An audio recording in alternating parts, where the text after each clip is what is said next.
Smart Living Hub presents Fake People, Fake News, The Dangers of AI Madness. Remember the time when you could scroll through discussion threads and feel like you were stepping into conversations among actual human beings? It was chaotic, unfiltered, and sometimes abrasive, but it was unmistakably human. There was a realness to it. The sense that behind every comment and every post, there was a person. Well, the internet no longer feels like a global gathering of minds. We are entering an era of synthetic connection where the voices we hear, the faces we see, and the stories we follow are increasingly not real. Now, that's not to say humans suddenly became boring. This shift is happening because AI is blurring the line between authentic expression and manufactured output, and most people haven't realized how quickly this change is transforming the online world. The question is, if the internet shapes identity, and let's face it, it does, then what happens to us when the culture shaping us is no longer human? Let's talk about it.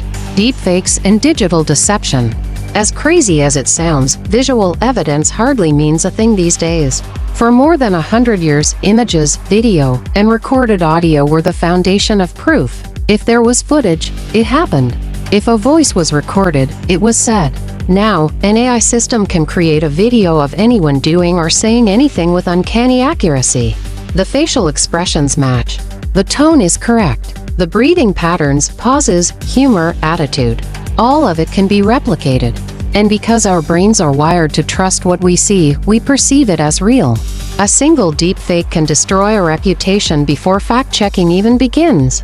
It can cause public outrage, ruin personal lives, influence political movements, damage markets, and even alter events in real time.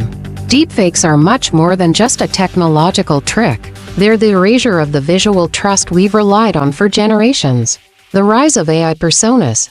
Completely synthetic humans are being created on a large scale. Millions of digital faces are generated every day. Faces that look ordinary enough to blend in, yet distinct enough to seem real. These faces are assigned personalities, backstories, political views, relationship histories, emotional quirks, and tone profiles. They run social media accounts, post opinions, and even pretend to be experts. Some of them are influencers with fan bases. Fans who have no idea that the person they admire does not actually exist. These AI personas steer conversations so subtly that you don't question their presence. It used to be that we only had to worry about misinformation. Now we have to worry about the source itself being fabricated. The voice shaping your beliefs may not belong to a person. It may be that of a psychological model designed to influence you more effectively than any real human being ever could. And I want to pause here and share something personal, because this shift is definitely not abstract to me. I felt it directly. See, I've been narrating our videos with my own voice since 2016. Same tone, same cadence, same format. It's far from perfect, and I still get anxious every time I have to record. But recently, I've had people in the comments confidently insist that I'm AI generated. And it's ironic, because our channel has always been deliberately human, from footage of real people to music composed by real artists. Our content is edited and customized by our own team. Yet the culture has shifted so sharply that when something has a consistent tone or a polished delivery, people assume AI instead of craft. That says something about what the internet is becoming. We're getting used to a world where authenticity feels suspicious and fakeness feels normal. And that shift is bigger than me or this channel. It's a sign that authenticity and artificiality are becoming indistinguishable. And once that line blurs, it opens the door to something far more dangerous than confusion. It opens the door to manipulation. Which leads me to the next point. AI scams. Scammers have always exploited human weakness. AI is simply the upgrade that makes these tactics more convincing and harder to detect. We're already seeing voice cloning scams, where someone receives a panicked phone call from a family member, begging for help, and it's not a recording. It's a live conversation using their real voice. The technology requires only a few seconds of audio to accurately mimic pitch, tone, pacing, and emotional stress. Then there are the phishing messages that no longer seem robotic. AI systems can analyze how a person writes, the slang they use, the punctuation style they prefer, and perfectly mimic it. So, a text could look like it's from your friend, spouse, or boss.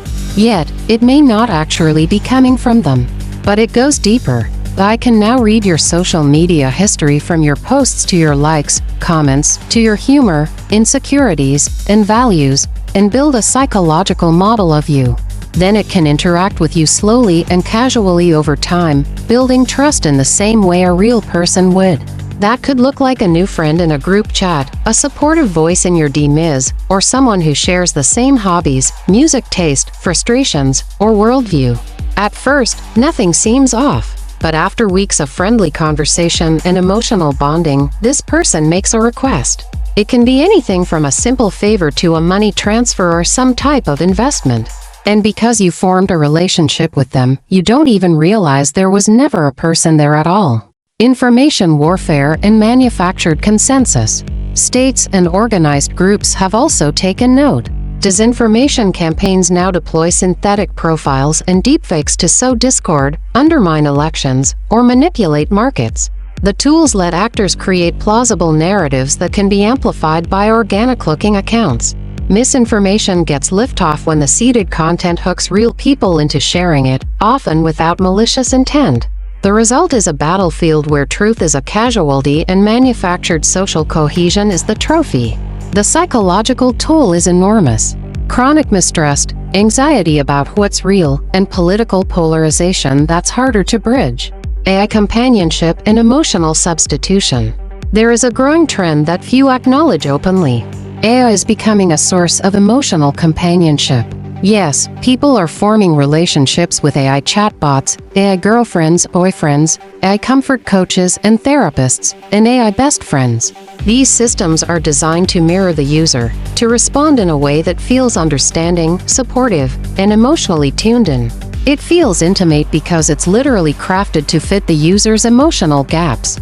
However, when someone becomes attached to a relationship that requires no effort, compromise, patience, or accountability, their tolerance for genuine human relationships begins to diminish.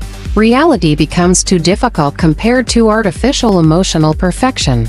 So, what may look like connection is actually self-reflection disguised as love, identity confusion, and psychological drift. When we can't trust what we see, hear, or read online, something deeper begins to unravel, and that's our trust in our own perception. People start second-guessing themselves.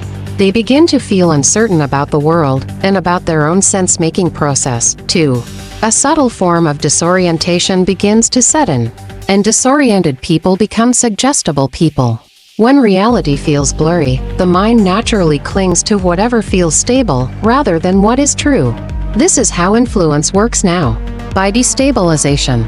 Media literacy as self-defense. If we can't trust sight and sound the way we used to, we need new habits. To build a cognitive immune system, if you will.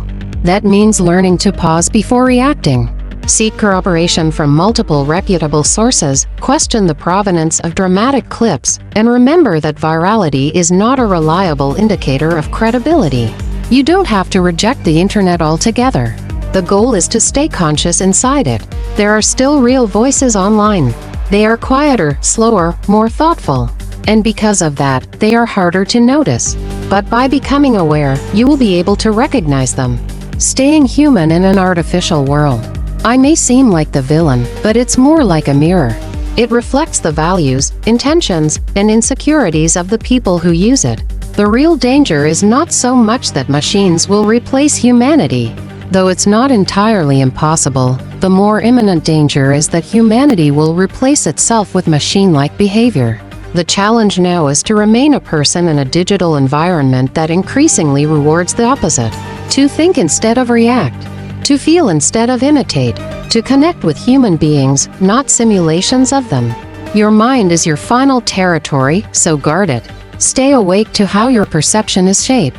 Because if you lose the ability to know what is real, you lose the ability to know who you are. Thanks for watching. If this video resonated with you, please let us know in the comments. We read them all. And if you want to help this channel keep going, a like, share, or subscribe genuinely makes a difference.